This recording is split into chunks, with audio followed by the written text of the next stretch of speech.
Buenas noches.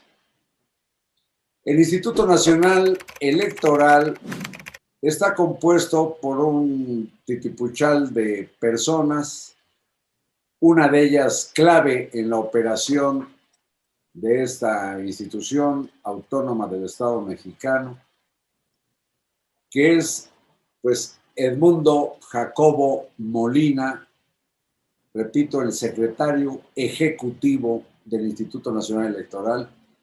Y Jacobo, buenas noches. Muy buenas noches, Carlos. Qué gusto estar contigo y saludarte, y siempre a tus órdenes, Carlos.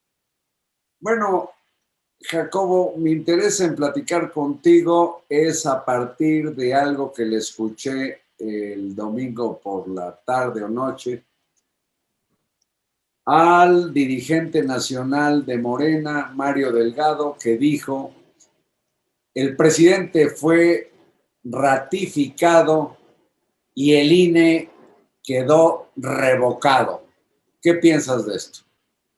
Pues es el dicho de un presidente de un partido político, en este caso el mayoritario, que si bien la ley de revocación de mandato y el mandato constitucional prohibía a funcionarios públicos y a dirigentes de partidos políticos, prohibía que se manifestaran sobre la revocación de mandato, lo ha hecho sistemáticamente durante todo el proceso y hasta el final.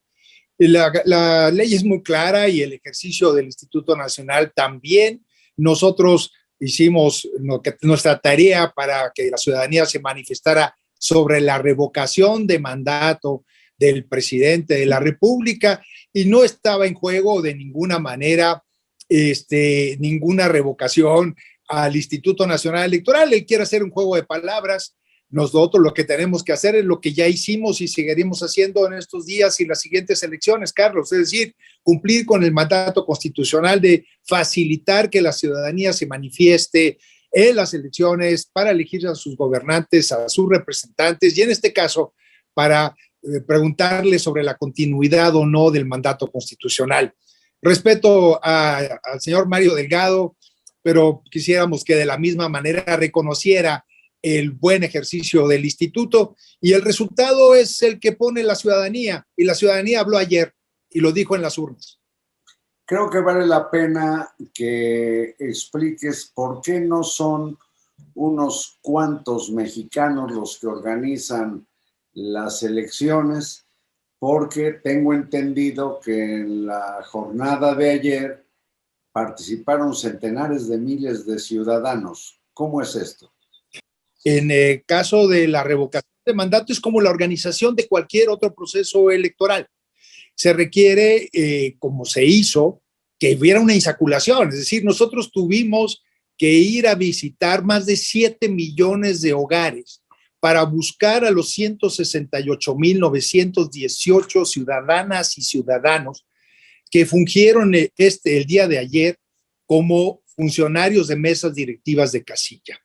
En las 57,448 casillas que se instalaron en todo el país, hubo un presidente, una presidenta o presidenta, un secretario o una secretaria y un escrutador o escrutadora. Es decir, 3 funcionarios por cada una de las 57,448 casillas que se instalaron en el país. Eso suma los 168,900 ciudadanas y ciudadanos que coadyuvaron con el INE para instalar la casilla y recibir el voto de sus vecinos, y además contarles el voto, llenar las actas. Y por cierto, en este momento tan ágil ha sido todo el ejercicio que ya tenemos los cómputos de 299 distritos de los 300 que conforman la geografía electoral del país. Solamente nos faltan computar 5 casillas en el distrito de Salina Cruz, Oaxaca. Ha sido un ejercicio muy ágil, en donde con el auxilio de la ciudadanía, como tú bien lo mencionas, tenemos estos números muy exitosos, Carlos. Yo te pregunto, ¿qué confianza puedo tener yo en este ejercicio si solo se instaló una tercera parte de las que debieron ser 160 y tantas mil casillas? Aunque sé que el resultado está previamente avalado por la Suprema Corte de Justicia. Sí, efectivamente, la ley en la materia lo que señala es que tiene que instalarse un número equivalente de casillas a la de la última elección federal, es decir, la que tuvimos en 2021. Y eso sería alrededor de un poco más de 161,000 casillas.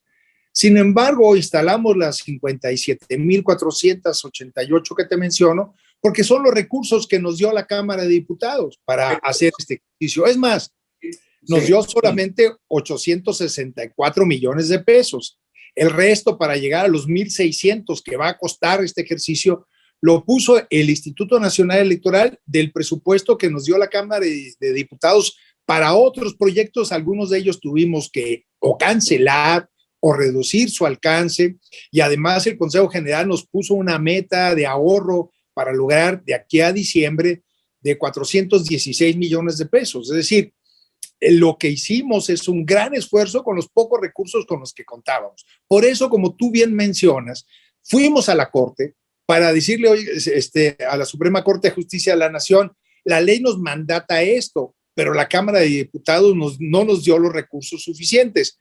Podemos solamente lograr lo anterior. El ministro ponente lo que nos dijo: haz lo que puedas hacer con los recursos que tienes. De la misma manera, también el Tribunal Electoral del Poder Judicial de la Federación avaló que hiciéramos lo que estaba a nuestro alcance en función de los recursos disponibles.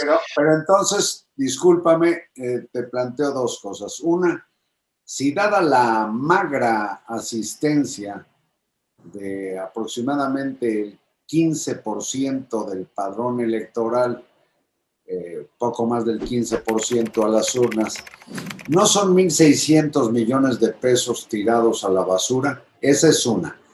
Dos, ¿se puede entender como un resultado democrático si no hubo las 161,000 casillas? Dos respuestas, Carlos. Primero, la responsabilidad es de la Cámara de Diputados. Si hubieran querido cumplir la ley que estos mismos diputados y diputadas aprobaron, acuérdate que la ley de revocación de mandato se aprobó muy recientemente. Si bien la reforma constitucional fue del 2019, fue apenas el 14 de febrero de este año cuando la Cámara de Diputados cumplió con su labor, cuando ellos mismos se habían dado el plazo de 180 días para hacerlo. Se tardaron 263 días. Bueno, en fin, esa es otra historia, en otro momento podemos contarla. Pero además tuvieron la responsabilidad de darnos los recursos para cumplir con la ley que ellos mismos habían aprobado, cosa que no hicieron. Pero además hicimos un gran esfuerzo para acercar las casillas a los ciudadanos. Tan es así que todas las casillas que se instalaron, Carlos, estuvieron para el ciudadano o en la misma sección en donde está su domicilio o en la sección colindante. Todo esto que se ha mencionado, que había que recorrer largas horas para llegar a su casilla, es totalmente falso.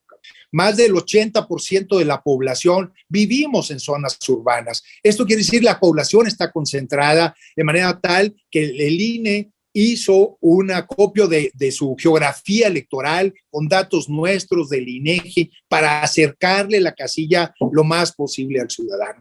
Y tan es así que es muy sencillo el argumento, Carlos.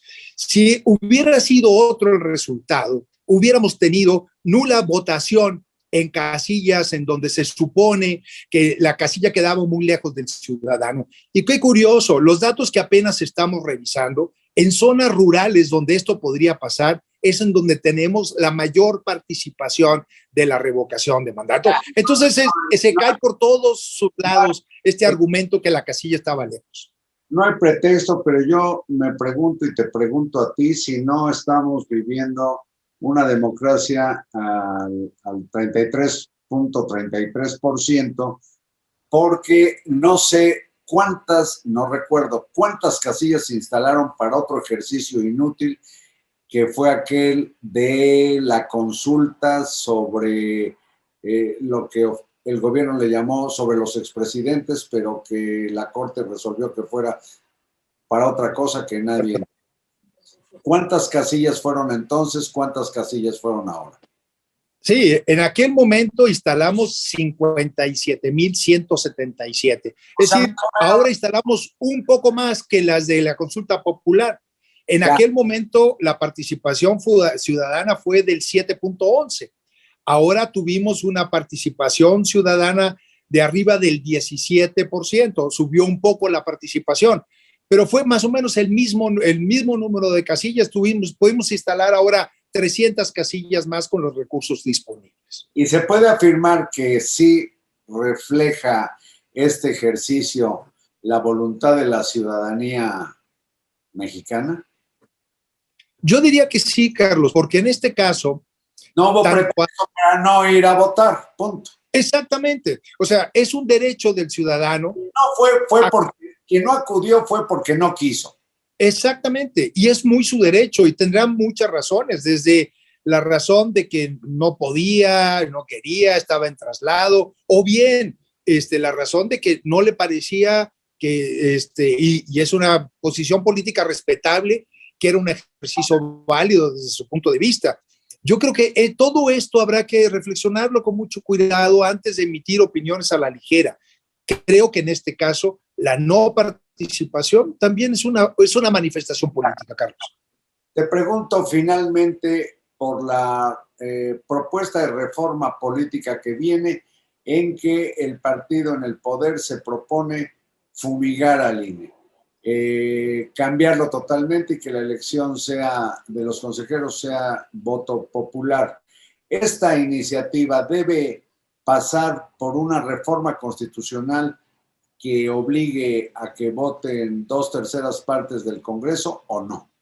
Efectivamente, Carlos, una reforma de esa envergadura supone una reforma constitucional, lo cual involucra a ambas cámaras y que tienen que tener votaciones de 2/3 partes de diputados en un caso y senadores en el otro. No, ahora pues bien, la historia... Permíteme, Edmundo, porque el tiempo se agota. Si es así, yo te felicito a la institución, felicito a los consejeros y a todos los empleados del INE, porque quiere decir que no pasará esa reforma regresiva por el Congreso y pues no me queda más que agradecerte esta conversación. Al contrario, Carlos, muchísimas gracias a ti, un abrazo muy fuerte y a tus órdenes siempre. Muchas gracias, Edmundo Jacobo Molina, secretario ejecutivo del tan aceptado por la sociedad Instituto Nacional Electoral. Buenas noches.